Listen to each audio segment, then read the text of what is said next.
आज हम पढ़ेंगे अध्याय 4 ट्वेल्थ फिजिक्स का, जिसमें ये बताया गया है कि आप गतिमान आवेश से चुंबकीय क्षेत्र उत्पन्न होता है। गतिमान आवेश है यानी विद्युत धारा है, मतलब आवेश प्रवाह की तरह विद्युत धारा होती है। तो गतिमान आवेश से क्या उत्पन्न होता है? चुंबकीय क्षेत्र। तो ये किसने बताया था? 1820 के लगभग डेनमार्क के वैज्ञानिक ऑस्टेड ने इन्होंने एक प्रैक्टिकल करके देखा कि एक बैटरी जोड़ दी, विभवांतर लगा दिया, दो सिरों पर एक वायर को जोड़ा या वायर के सिरों पर बैटरी लगाई, तो इनमें विभवांतर लगाया तो धारा प्रवाहित हुई। और यदि वायर खुला हुआ हो यानी कि ऊपर प्लास्टिक की परत ना चढ़ी हो, तो इन्होंने देखा कि जो वायर है जिसमें से करंट जा रही है, विद्युत धारा, तो गतिमान आवेश मतलब विद्युत धारा से, तो क्या इन्होंने बताया कि चुंबकीय क्षेत्र उत्पन्न होता है। तो इन्होंने क्या किया कि वायर के पास में एक चुंबकीय सुई को रखा, चुंबकीय सुई मैग्नेटिक की चुंबकीय सुई को रखा। तो इन्होंने देखा कि वोल्टेज बढ़ा दिया जाए तो चुंबकीय सुई में विक्षेप आने लगा। तो इससे यह सिद्ध हो गया कि करंट से क्या उत्पन्न हुआ होगा? तार के चारों ओर चुंबकीय क्षेत्र उत्पन्न होता है या हुआ होगा। करंट प्रवाहित की, चुंबकीय सुई में विक्षेप आने लगा। इससे यह पता चल रहा है कि विद्युत धारा से प्रवाहित करने से तार के चारों ओर या चालक के चारों ओर चुंबकीय क्षेत्र उत्पन्न होता है, तभी तो चुंबकीय सुई में विक्षेप आने लगा। यानी कि चुंबकीय सुई हिलने डुलने लगी, ऐसी होने लगी, यहाँ से यहाँ जैसी थी उससे हिलने डुलने लगी, विक्षेप आने लगा। और इन्होंने क्या किया, यदि बैटरी के सिरे टर्मिनल बदल दिए, यानी कि प्लस का माइनस और माइनस का प्लस कर दिया इन्होंने, तो इन्होंने देखा कि चुंबकीय सुई की भी दिशा बदल गई। यानी कि ध्रुव बदलने से चुंबकीय सुई NS की जगह जहाँ N था वहाँ S आ गया, मतलब विक्षेप आ गया। और यदि करंट वायर खोल दी या की स्विच ऑफ कर दिया, मतलब धारा प्रवाह बंद कर दिया, तो चुंबकीय सुई में विक्षेप आना बंद हो गया। इससे और सिद्ध हो गया कि धारा के कारण ही विक्षेप उत्पन्न हुआ है, मतलब चुंबकीय क्षेत्र उत्पन्न हुआ है। तो गतिमान आवेश से चुंबकीय क्षेत्र उत्पन्न होना क्या कहलाता है? विद्युत धारा का चुंबकीय प्रभाव। विद्युत धारा प्रवाहित करें और चालक के चारों ओर चुंबकीय क्षेत्र उत्पन्न हो जाना विद्युत धारा का चुंबकीय प्रभाव कहलाता है। ठीक है, तो इसे और दूसरे शब्दों में ऐसे भी समझ सकते हैं, दैनिक जीवन में यदि वायर खुला हुआ हो, वायर करंट का, और यदि हम उसके पास में जाएं तो अपन करंट लग जाती है, चिपक जाते हैं। तो क्यों चिपक जाते हैं? क्योंकि वायर के चारों ओर चुंबकीय क्षेत्र उत्पन्न हो जाता है और हमारा शरीर में खून में आयरन होता है, हीमोग्लोबिन। तो आयरन मतलब लोहा, और चुंबकीय क्षेत्र उत्पन्न हुआ होगा तो लोहे को आकर्षित करता है, इसलिए हम करंट के वायर से चिपक जाते हैं। यानी हम चिपक रहे हैं, इसका मतलब सीधा ये है कि वायर में चुंबकीय क्षेत्र उत्पन्न होता है आसपास चारों ओर। तो ये इन्होंने बताया था ऑस्टेड ने लगभग 1820 में। फिर इसका उल्टा 1831 में 11 साल बाद फैराडे ने इसका उल्टा सिद्ध कर दिया। फैराडे ने लगभग 1831 में इन्होंने क्या बताया? इनने इसका उल्टा बता दिया था। इन्होंने बताया कि धारा से चुंबकीय क्षेत्र उत्पन्न हुआ, चुंबकीय सुई विक्षेपित होने लगी, यानी कि कौन सा क्षेत्र उत्पन्न होता है? विद्युत धारा से चुंबकीय क्षेत्र उत्पन्न होता है, ये बताया ऑस्टेड ने। लेकिन फैराडे ने इसका उल्टा बता दिया कि यदि चुंबकीय क्षेत्र हो तो विद्युत धारा उत्पन्न हो जाती है। फैराडे ने इसका उल्टा बताया, अगली यूनिट में पढ़ेंगे। और इसका उपयोग करके इन्होंने जनरेटर बनाया, क्योंकि धारा उत्पन्न होना यानी जनरेटर बन जाना। तो ये आगे पढ़ेंगे। तो अभी हमें देखना है क्या?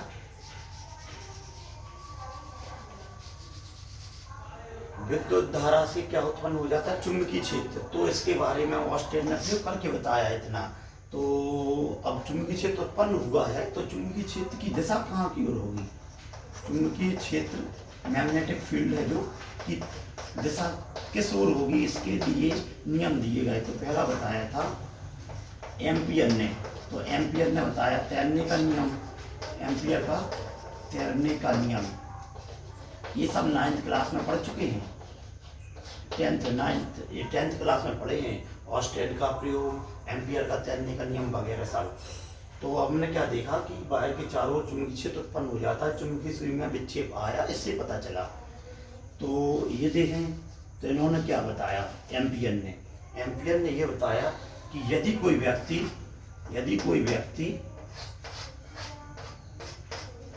व्यक्ति है विद्युत धारा की दिशा में तैर रहा है, और वो कहाँ की ओर देख रहा है, नीचे की ओर, चुंबकीय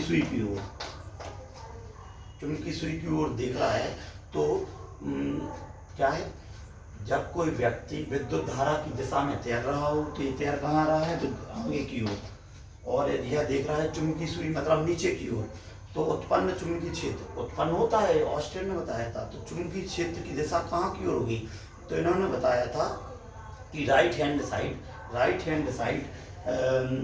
एस ध्रुव उत्पन्न होता है, और लेफ्ट हैंड साइड एन ध्रुव उत्पन्न होता है। यानी कि यहाँ एस उत्पन्न हुआ, यहाँ एन उत्पन्न हुआ है। एन एस ध्रुव उत्पन्न होगा, मतलब चुंबक में क्या होते हैं, एस और एन ध्रुव तो होते हैं, मतलब चुंबकीय क्षेत्र उत्पन्न होता है। इसे ऐसे भी समझ सकते हैं, लेफ्ट हैंड में चलना मना होता है तो नो, लेफ्ट में नो, एन, और राइट से सही रहता है मतलब एस, तो एस आ जाएगा। मतलब चुंबकीय क्षेत्र उत्पन्न हुआ है कैसा, इसका मतलब क्या है, इन्होंने बताया कि किस हाथ में कौन सा ध्रुव उत्पन्न होगा, मतलब चुंबकीय क्षेत्र तो उत्पन्न होगा, और ध्रुव बता दिए इन्होंने। तो दाएं हाथ की ओर होता है एस ध्रुव, और बाएं हाथ की ओर एन ध्रुव। मतलब व्यक्ति तैर रहा है आगे की ओर, और हाथ होते उसके आजू बाजू ऐसे। तो इसका मतलब है चुंबकीय क्षेत्र विद्युत क्षेत्र के लंबवत उत्पन्न होता है। कैसा, चुंबकीय क्षेत्र लंबवत उत्पन्न होता है। तो बाएं हाथ से एन एस बता दिया इनने, एस और एन। तो इसका मतलब क्या है, विद्युत क्षेत्र के लंबवत चुंबकीय क्षेत्र उत्पन्न होता है। ये एम्पियर ने बताया 10 के नियम से। दूसरा मैक्सवेल ने बताया, मैक्सवेल का कार्क स्क्रू का नियम, ये भी बहुत सरल है। कार्क स्क्रू मतलब पेंचकस लिया और एक नट लिया इन्होंने। तो इन्होंने क्या कहा कि यदि कोई विद्युत धारा के कारण उत्पन्न हो रहा है चुंबकीय क्षेत्र, तो इन्होंने कहा विद्युत धारा की दिशा कहाँ की हो, स्क्रू के बढ़ने की दिशा में। यदि नट कसे तो स्क्रू आगे की ओर बढ़ता है। तो इन्होंने बताया कि यदि विद्युत धारा की दिशा किस ओर हो, कार्क स्क्रू के बढ़ने की दिशा में हो, तो उत्पन्न चुंबकीय क्षेत्र, तो इसके कारण जो चुंबकीय क्षेत्र उत्पन्न होना है विद्युत धारा के कारण, तो उत्पन्न चुंबकीय क्षेत्र की दिशा अंगूठे के द्वारा दी जाती है। तो अंगूठा कैसा होता है, विद्युत धारा के लंबवत। तो जो चुंबकीय क्षेत्र उत्पन्न हो रहा है वो अंगूठे की ओर हो रहा है, मतलब लंबवत। तो जो एम्पियर ने बताया कि धारा की लंबवत चुंबकीय क्षेत्र उत्पन्न होता है, वही मैक्सवेल ने कार्क स्क्रू के नियम के द्वारा दिया। इन्होंने फिर क्या कहा सुने, यदि विद्युत धारा की दिशा है जो स्क्रू के बढ़ने की दिशा में हो, मतलब आगे की ओर इस टाइप से, तो विद्युत धारा के कारण उत्पन्न चुंबकीय क्षेत्र की दिशा अंगूठे के द्वारा प्रदर्शित की जाती है। अंगूठा होता है स्क्रू के लंबवत। तो इसमें आखिरी में लाइन लिख देते, स्पष्ट है कि विद्युत चुंबकीय क्षेत्र उत्पन्न हुआ है जो विद्युत क्षेत्र के लंबवत होता है। तो इसका भी अर्थ वही है, लंबवत उत्पन्न होता है। मैक्सवेल के कार्क स्क्रू का मतलब भी वही है, लंबवत उत्पन्न होता है। और तीसरा होता है दाएं हाथ का नियम, ये भी वही है लगभग। इन्होंने क्या बताया कि अंगुलियों को फैला दिया जाए, अंगूठा ये है। तो इन्होंने बताया कि यदि विद्युत धारा ऐसी है, उंगलियों और अंगूठे को इस प्रकार फैला जाए, लंबवत फैलाया जाए, और अंगूठा यदि विद्युत धारा की दिशा व्यक्त करता है, तो विद्युत धारा के कारण उत्पन्न चुंबकीय क्षेत्र है जो अंगुलियों के द्वारा दिया जाता है। कौन सा क्षेत्र, चुंबकीय क्षेत्र उत्पन्न हुआ है वो। अर्थात यहाँ भी लंबवत सिद्ध कर रहे हैं 90 डिग्री। तो ये तीसरा नियम है। तीनों का मतलब है विद्युत धारा के कारण चुंबकीय क्षेत्र उत्पन्न होता है लंबवत। यहाँ देखा ऐसा, तो ऐसा उत्पन्न हुआ, ठीक है। कार्क स्क्रू में स्क्रू आगे की ओर है तो अंगूठा लंबवत होता है। यहाँ विद्युत धारा अंगूठे के द्वारा दी जा रही है, तो चुंबकीय क्षेत्र जो उत्पन्न हो ना विद्युत धारा के कारण, वो कहाँ उत्पन्न होता है? अंगुलियों की ओर, मतलब ये भी लंबवत है। कुल मिला के सब जगह ये पता चल रहा है कि आवेश के कारण, विद्युत धारा के कारण चुंबकीय क्षेत्र लंबवत उत्पन्न होता है। ठीक है, तो ये आर्स्टेड का प्रयोग है, 1820 में ये बताया गया था। और चुंबकीय क्षेत्र की तीव्रता कितनी होगी? जो चुंबकीय क्षेत्र उत्पन्न हुआ है उसकी दिशा इन 3 नियम के द्वारा बता सकते हैं, मतलब विद्युत धारा की लंबवत। इन सब का मतलब क्या है? विद्युत धारा की लंबवत उत्पन्न होता है चुंबकीय क्षेत्र। लेकिन चुंबकीय क्षेत्र कितना उत्पन्न होता है?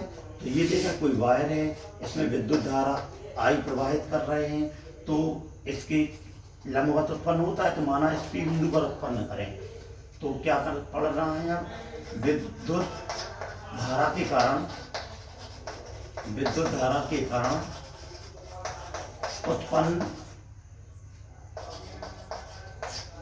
चुंबकीय क्षेत्र की तीव्रता कितनी होती है? कि तीव्रता, अभी वो दिशा बताइए, तीव्रता कितनी होती है?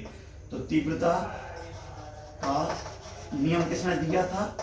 बायो और सावर्ट नाम के 2 वैज्ञानिक ने, बायो और सावर्ट।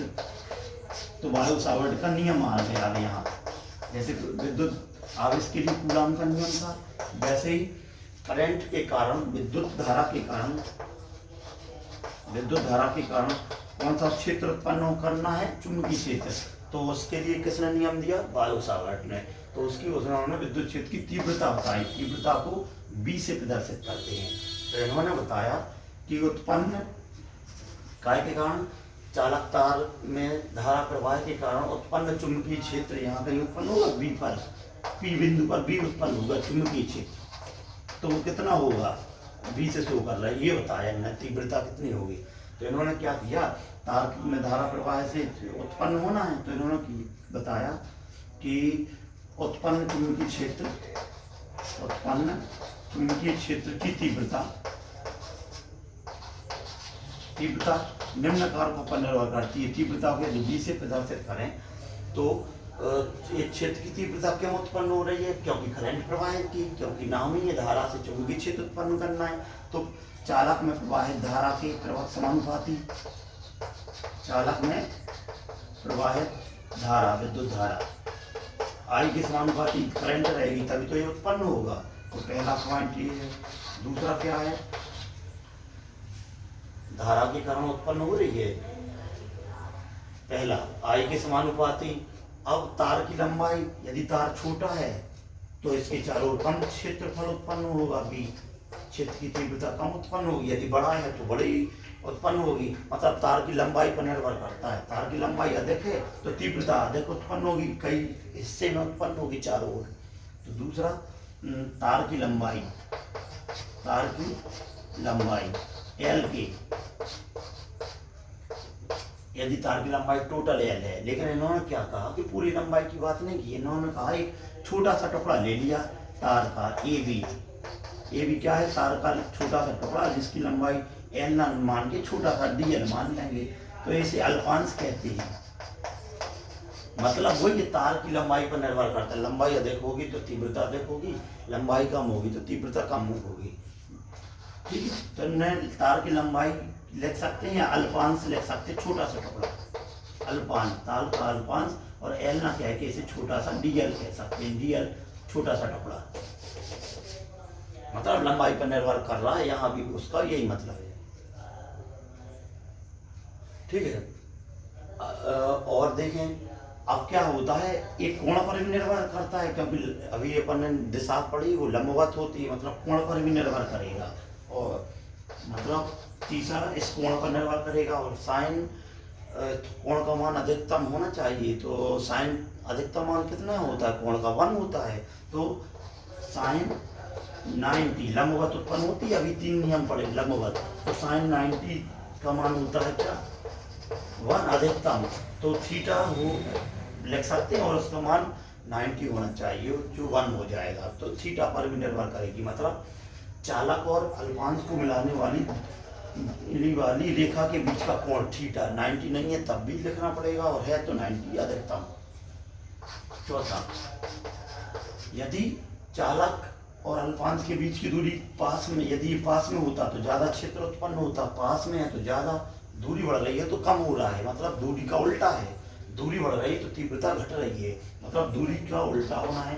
तो व्युत्क्रमानुपाती चालक और बिंदु को मिलाने वाली रेखा की दूरी के व्युत्क्रमानुपाती, लेकिन वर्ग के, तो आर स्क्वायर आ जाता है। इन सबको यदि कंबाइन कर दिया जाए तो बी आ जाता है I D L sine theta upon R square.